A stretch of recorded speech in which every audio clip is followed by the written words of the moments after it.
Magluto tayo ng chicken with mushroom.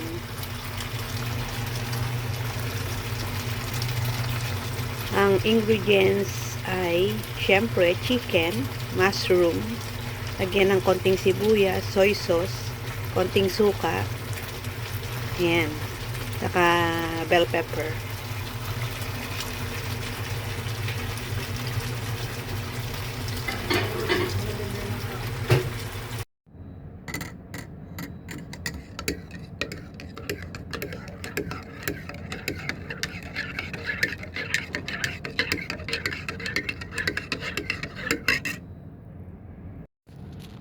Ayan, ready ng ating breakfast. Mayroong fruit pie, itlog, may konti tayong chicken with mushroom, and then itong binigay sa akin na ano ba to? Nilupak ba to? Ubi na nilupak, ganun. Ayan. Kain na tayo, mga kabayan. Good morning sa inyong lahat. Ayan.